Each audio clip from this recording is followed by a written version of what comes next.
Hello guys, आप सभी साथियों का स्वागत है आपके अपनी यूट्यूब चैनल टॉपर सिंह पर। तो आप लोगों ने देखा था कि कल रात में तकरीबन 10 बजे के बाद बीपीएससी की ऑफिशियल वेबसाइट पर एक नोटिस जारी की गई थी। और वो नोटिस जो है डीएलएड छात्रों के लिए जारी की गई थी। मैंने रात में 11 बजे के करीब मैंने वीडियो भी बनाया था।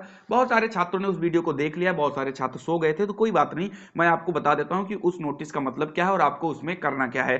साथ ही साथ बीपीएससी टीआरई 2.0 का रिजल्ट कब तक आ रहा है उसके बारे में भी हम लोग यहाँ पर बात करने वाले हैं। आप देख रहे हैं कि लगातार इस चैनल के माध्यम से आपको सारी रियल और ऑथेंटिक अपडेट प्रोवाइड कराई जाती है। तो आप लोग जल्द से जल्द इस चैनल को सब्सक्राइब कर लें, जिससे ऐसा ना हो कि बीपीएससी की तरफ से कोई अपडेट आए और आप तक ना पहुंचे। तो आप चैनल को जरूर सब्सक्राइब कर लें, बेल आइकन को जरूर दबा दें। चलिए स्टार्ट करते हैं वीडियो को। तो ये नोटिस जो है कल बीपीएससी की ऑफिशियल वेबसाइट पर डाली गई है। और इसमें ये कहा गया है, इसको मैं थोड़ा पढ़ लेता हूं फिर मैं आपको समझाता हूं। लिखा है, विज्ञापन संख्या 27/2023 विद्यालय अध्यापक प्रतियोगिता परीक्षा के वर्ग 1 से 5 तथा 6 से 8 के अध्यापक पद की नियुक्ति के लिए जिन अभ्यर्थियों द्वारा डीएलएड के प्रशैक्षणिक योग्यता के आधार पर आवेदन किया गया है, वैसे अभ्यर्थियों को माननीय सर्वोच्च न्यायालय के आदेश का अनुपालन सुनिश्चित करने के लिए डीएलएड से संबंधित विस्तृत जानकारी उपलब्ध कराना है। यानी कि जितने भी डीएलएड छात्र, ये बीएड वालों के लिए कोई नोटिस नहीं है, जो डीएलएड के छात्र हैं जिन्होंने 1 से 5 में या फिर 6 से 8 में उन्होंने फॉर्म भरा था, वो लोग जो है अपना यूजर नेम और अपना जो पासवर्ड है, जैसे आप डाउनलोड करते थे एडमिट कार्ड वगैरह, वैसे जाकर आपको लॉगिन करना है। और उसके बाद वहां पर एक ऑप्शन खुल के आएगा, इंटर डीएलएड डिटेल्स। इस पर आपको क्लिक कर देना और उसके बाद वो जो भी डिटेल्स आपसे मांगेंगे, आपका नाम, रोल नंबर, पूर्णांक, प्राप्तांक, यानी जो कुछ भी वो मांगेंगे वो आपको वहां पर फिल करके खत्म कर देना है। बस ये चीज आपको यहां पर याद रखना है, यही चीज आपका। तो आप लोग अगर कैफे पर जा रहे हो तो आप अपनी जो है डीएलएड की मार्कशीट लेकर जाइएगा, सर्टिफिकेट उसका लेकर जाइएगा अगर है आपके पास तो। और जो भी आपके मतलब मैं तो कहूंगा पूरा डॉक्यूमेंट आप लेकर जाइए, ठीक है। हाई स्कूल से लेकर के डीएलएड तक का पूरा जो है, अगर सर्टिफिकेट है तो सर्टिफिकेट भी लेकर जाइए, नहीं है तो मार्कशीट ही लेकर जाइए। और इतनी चीजें लेकर आप लोग जाइए और ये काम आप कर लीजिए। मात्र 2 दिन का समय आप यहां पर दे सकते हैं।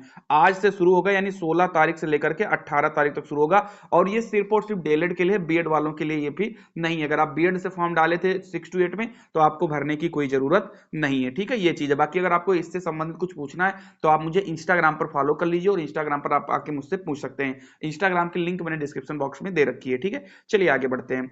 यहीं पर हम बात करते हैं, कल जो है बीपीएससी टीआरई 2.0 की जो परीक्षा है कल समाप्त हो गई है, ठीक है। 7 तारीख से लेकर 15 तारीख तक ये परीक्षा होने वाली थी और पूरी परीक्षा जो है सकुशल समाप्त हो गई है। कोई ज्यादा दिक्कत नहीं है। ये हाँ, एक लोग दो लोग जो ऐसे वैसे होते हैं ना, उनको गिरफ्तार किया गया है, बस इसके अलावा कहीं कोई ऐसा नहीं सुनने में आया कि पेपर लीक हो गया या कहीं पर दिक्कतें हुई है। 1-2 सेंटर पर दिक्कत हुई है तो वहां पर जो बीपीएससी है वो दोबारा पेपर करवा रही है। वो खुद से ही समझ गई है कि हाँ मुझे पेपर यहाँ करवाना पड़ेगा, ठीक है।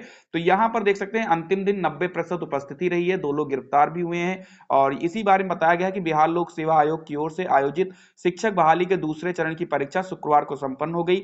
अंतिम दिन 11वीं और 12वीं के सभी विषयों की परीक्षा ली गई। वहीं दूसरे के बदले परीक्षा देते हुए 2 अभ्यर्थियों को पकड़ा गया है। एक पाली में ली गई परीक्षा में 90% अभ्यर्थी उपस्थित रहे।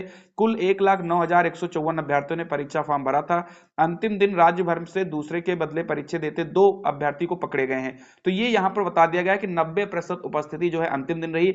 अब फिलहाल पेपर समाप्त हो गया है। आंसर की जो है बीपीएससी ने तत्काल जो है जारी ही कर दी है। आप पेपर देकर आते हैं, शाम तक आपको आंसर शीट मिल जाती है। तो आंसर शीट का अब आपको वेट नहीं करना है। सभी लोग ऑब्जेक्शन वगैरह जो देना है वो ऑब्जेक्शन दे दीजिए और इसका जो फाइनल आंसर की है वो आपको बहुत ही जल्द देखने को मिल जाएगी और उसके तत्काल बाद आपको रिजल्ट देखने को मिल जाएगा। जैसा कि आपको पता है कि बीपीएससी चेयरमैन अतुल प्रसाद जी ने पहले ही ट्वीट के माध्यम से ये बता रखा है और ये इन्होंने परसों ही ट्वीट किया था, परसों नहीं कल ही ट्वीट किया था। और ये इन्होंने बताया था कि we have started uploading scanned OMRs of TRE 2.0 on our portal. It may take 10 to 15 days to complete this for all the subjects.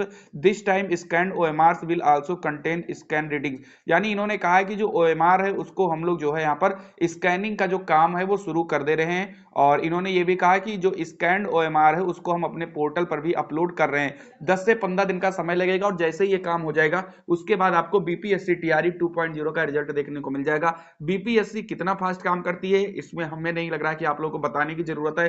TRE 1.0 जो होती उसमें भी जबरदस्त तरीके से जो है यहाँ पर इन्होंने रिस्पॉन्स किया, टाइम से रिजल्ट आया, टाइम से आंसर की, टाइम से ज्वाइनिंग सब कुछ हो गई, वेतन भी लोगों का आना शुरू हो चुका है। और जाहिर सी बात है 2.0 में भी यही सेम प्रोसेस है कि टाइम से रिजल्ट आएगा, टाइम से ज्वाइनिंग कराएंगे और टाइम से ही आप लोगों का वेतन फिर से आ जाएगा, ठीक है। तो आप लोग पहले डीएलएड वाले जो भी छात्र छात्र अपना पोर्टल पर जाकर अपना काम जो है कर लें, अपडेट कर लें अपने जो भी है सर्टिफिकेट, मार्कशीट डीएलएड की, ताकि अगर आपका जो यहाँ पर रिजल्ट है तो उसमें कोई गड़बड़ी ना नजर आए। ठीक है, चलिए आगे बढ़ते हैं।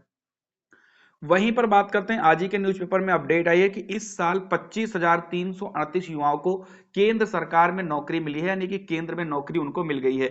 ये आने वाली भर्ती की बात नहीं कर रहे हैं, जो भर्तियां हो चुकी हैं 25,338, यहां पर बताया गया है कि सीजीएल 2021 में 1645, सीएचएसएल 2021 में 1623, एमटीएस 2021 में 2792, सीजीएल 2022 में 8548, सीएचएसएल 2022 में 899, आईएमडी 2022 में 246, यानी पूरा का पूरा इन्होंने स्ट्रक्चर दे दिया है कि हमने कितनी भर्तियां की है। देखो अब इसमें कोई डाउट ये है नहीं कि एसएससी अब अपना काम बहुत ही अच्छे से और बहुत ही ईमानदारी से करना शुरू कर चुका है। एक टाइम था जब एसएससी फॉर्म लेती थी, फिर भूल जाती थी कब पेपर करवाना है, रिजल्ट कब लाना है, कुछ अता पता नहीं था, लेकिन अब एसएससी अपने टाइम टेबल पर काम कर रही है। टाइम से वो फॉर्म निकालती है, उसी टाइम टेबल के अनुसार, उसी टाइम टेबल के अनुसार वो पेपर करती है और उसी टाइम टेबल के अनुसार वो रिजल्ट भी निकाल देती है। तो आप यहां पर इन चीजों को देख सकते हैं, बहुत ही अच्छे तरीके से एसएससी काम कर रही है और 25,338 छात्रों को नौकरी जो है इस साल दे दी गई है। ठीक है, तो फिलहाल ये रही आज की कुछ इंपॉर्टेंट अपडेट। बाकी आप सभी लोग जो डीएलएड के छात्र, मैं एक बार फिर से उस नोटिस को समझाऊंगा। ये रही नोटिस, इसको आप समझ लीजिए। आप लोगों के पास सिर्फ आज, कल और परसों मात्र 3 दिन का टाइम है, आज से लेकर 3 दिन का टाइम है। अगर आप डीएलएड के छात्र हैं तो आप इनकी ऑफिशियल वेबसाइट पर जाकर आपको वहां पर अपना यूजर नेम और पासवर्ड ये डालकर आपको लॉगिन कर लेना है। लॉगिन करने के बाद वहां पर एक इंटर डीएलएड डिटेल, जहां पर आपका ऑप्शन आता था ना डाउनलोड एडमिट कार्ड, उसी की जगह पर आपको इंटर डीएलएड डिटेल्स भी मिल जाएगी। वहां पर क्लिक करिएगा, जो भी चीजें वो मांगे, क्योंकि मैंने अभी खोला नहीं है उसको, मैं सच बताऊं मैंने अभी इसको खोला नहीं है। आप जाके खोलेंगे तो उसमें जाहिर सी बात है रोल नंबर, पूर्णांक, कटाफ और सॉरी पूर्णांक और प्राप्तांक, यही सब चीजें आपसे पूछी जाएंगी और उनको आप बिल्कुल सावधानी पूर्वक आप भरेंगे, बिल्कुल भी जल्दबाजी नहीं करेंगे, क्योंकि जाहिर सी बात है आपके फ्यूचर का जो है सवाल है, हो सकता है कि आप कटाफ में आ जाए, क्योंकि कटाफ किसी को नहीं पता है कितना कटाफ जाने वाला है। कटाफ ज्यादा भी जा सकता है, कटाफ कम भी जा सकता है, क्योंकि जिस हिसाब से पेपर का लेवल आया था, कहने को तो कोई कुछ भी कह दे कि इतना नंबर सही है, इतना नंबर सही है, लेकिन जब फाइनल आंसर की आती है ना, तब पता लगता है कि किसके कितने नंबर सही है। तो इस आधार पर आप लोग को कुछ भी नंबर आ रहा हो, बहुत सारे लोग ऐसे होंगे जो डिमोटिवेट हो गए होंगे कि नहीं भाई मेरे इतने नंबर है, हम क्यों जाएंगे अपलोड करवाने। तो अपलोड करवा दीजिए, जब इतना फॉर्म भरे हो, इतनी दूर पेपर देने गए हो, तो आप लोग अपलोड तो करवा ही सकते हो, अपलोड करवा लीजिए, कौन सा इसमें बहुत ज्यादा टाइम लग जाएगा। ठीक है, फिर देख लेना क्या होता है। तो ये है, आप लोग इस काम को जरूर करवा दें। ठीक है, बाकी अगर आपको मुझसे कुछ पूछना है तो आप लोग जो है मुझसे पूछ सकते हैं, और आप इंस्टाग्राम पर अगर आपने फॉलो नहीं किया है तो इंस्टाग्राम पर भी फॉलो कर लीजिए, लिंक उसकी डिस्क्रिप्शन बॉक्स में दे दी है, वहां पे फॉलो करिए और जो कुछ भी पूछना है आप मुझे इंस्टाग्राम पर पूछ सकते हैं। ठीक है, तो मिलते हैं हम लोग अपनी अगली अपडेट में, तब तक के लिए आप सभी लोग खुश रहिए, मस्त रहिए, और हाँ, चैनल को सब्सक्राइब किए बिना मत जाइएगा। जय हिंद, जय भारत।